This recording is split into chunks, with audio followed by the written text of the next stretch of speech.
રાજનીતિઓએ પોતાનો રેકોર્ડ જ તોડી નાખ્યો. એ જ વખતે તો 55,000 રૂપિયા કરોડનો ખર્ચ થયો છે. આવી રીતે આપણે જોઈએ તો આ તો મેં ફક્ત લોકસભાની વાત કરી, પરંતુ વિધાનસભાની પણ ચૂંટણી થતી હોય છે. અલગ અલગ રાજ્યોમાં અલગ અલગ ચૂંટણીઓ થતી હોય છે, જેના કારણે તેનો ખર્ચ ખૂબ જ વધી રહ્યો છે. અને આપણે જો એ ખર્ચને ઘટાડવો હોય તો એક રાષ્ટ્ર એક ચુનાવ એ સર્વશ્રેષ્ઠ છે. તેની સાથે આપણે જોઈએ તો સ્વરાજ્યના ઇન્ડિયાના પ્રમુખ યોગેન્દ્ર યાદવે કહ્યું છે, કટાક્ષ આપતા કહ્યું કે એક રાષ્ટ્ર એક ચૂંટણી એ એક નેતા એક પક્ષ સમાન છે. એની સાથે એક પંક્તિ રજૂ કરીશ. हम होगे कामयाब एक दिन, मन में है विश्वास, पूरा है विश्वास, हम होगे कामयाब एक दिन. આપણે જોઈએ તો એક ચૂંટણી એક રાષ્ટ્ર એક ચૂંટણી એ સર્વશ્રેષ્ઠ છે. મારું માનવું તો એમ જ છે કે આપણે જો આ નિયમને લાગુ પાડીશું તો સમય અને ધનનો ઘણો જ વ્યય થતો આપણે અટકાવી શકીશું. એક પંક્તિ છે, लोकतंत्र का महाउत्सव है चुनाव, लोकतंत्र का महाउत्सव है चुनाव, राजनीति को राष्ट्रनीति बनाता है चुनाव, राजनीति को राष्ट्रनीति बनाता है चुनाव, राष्ट्र की दिशा और दशा तय करता है चुनाव, राज्य की दिशा और दशा तय करता है चुनाव. जब अखंड है भारत तो फिर क्यों ना हो एक राष्ट्र एक चुनाव, एक राष्ट्र एक चुनाव. जय हिंद, जय भारत. અત્રે ઉપસ્થિત તમામ મહાનુભાવોને મારા નમસ્કાર. રિયાબેને કહ્યું કે ભારતમાં એક રાષ્ટ્ર એક ચૂંટણી જરૂરી છે, પરંતુ મારા મંતવ્ય મુજબ તો એક રાષ્ટ્ર એક ચૂંટણી જરાય વ્યવહારુ નથી. કારણ કે તમે વિચારો, શું વ્યવહારિક રીતે ભારતમાં તમામ તબક્કાની ચૂંટણીઓ એક સાથે થાય? શું એ વસ્તુ શક્ય છે? તો જવાબ મળશે ના. તેમજ ભારતમાં એક રાષ્ટ્ર એક ચૂંટણી લાગુ કરવી હશે તો સંવિધાન અને કાયદામાં ફેરફાર કરવો પડશે, જે ખૂબ જ મોટો પડકાર અને પ્રશ્ન બનીને ભારત સમક્ષ ઊભો રહેશે.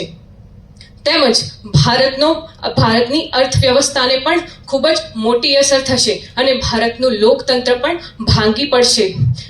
જો હવે હું નોટાની વાત કરું, નોટા એટલે કે નન ઓફ ધી અબોવ, એટલે કે જે પ્રદેશ કે વિસ્તારમાં નોટાને સૌથી વધારે મત મળે છે તે પ્રદેશ કે વિસ્તારમાં ફરીથી ચૂંટણી કરવાનું વિચારી શકાય છે.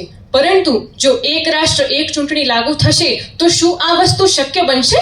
શું ત્યાં આપણે ફરીથી ચૂંટણી યોજી શકીશું? તો જવાબ છે ના. આપણે ફરીથી ચૂંટણીનું આયોજન નહીં કરી શકીએ અને જનતાનો અવાજ દબાઈ જશે. જનતા પોતાના વિચાર રજૂ નહીં કરી શકે, જનતા પોતાના સવાલો સરકાર સમક્ષ રજૂ નહીં કરી શકે. તેમજ જો આપણે વાત કરીએ તો વારંવાર થતી ચૂંટણીના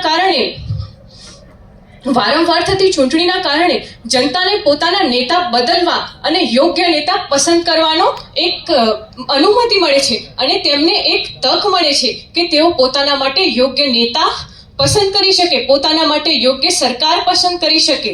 તેમજ એક રાષ્ટ્ર એક કેટલાય વિશેષજ્ઞોએ કહ્યું છે કે એક રાષ્ટ્ર એક ચૂંટણી એ ભારતીય સંઘવાદની ધારણાથી એકદમ અલગ તરી આવે છે. ભારતીય સંઘવાદ વિવિધતાને માને છે, જ્યારે એક રાષ્ટ્ર એક ચૂંટણી એ સંપૂર્ણ રાષ્ટ્ર એક છે તેની માન્યતા પર આધાર રાખે છે, જે ભારતીય સંવિધાનના અનુચ્છેદ 1નું ખંડન કરે છે કે જેમાં ભારતને સમગ્ર રાજ્યોના એક સંઘ સ્વરૂપે દર્શાવવામાં આવે છે.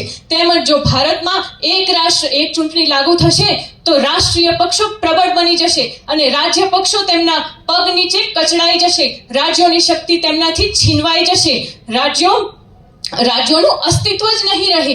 તેથી જ હું કહું છું કે એક રાષ્ટ્ર એક ચૂંટણી યોગ્ય નથી અને જૂની પરંપરાગત પ્રણાલી જે ચાલી આવે છે એ જ સર્વશ્રેષ્ઠ છે.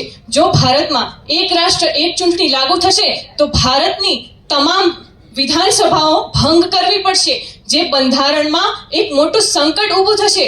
ભારત સમક્ષ એક મોટી સમસ્યા આવીને પડશે, ભારતીય વ્યવસ્થા ખોરવાઈ જશે, તેમજ લોકતંત્ર પણ ભાગી પડશે. તેથી જ હું કહું છું કે એક રાષ્ટ્ર એક ચૂંટણી લાગુ ન થવી જોઈએ.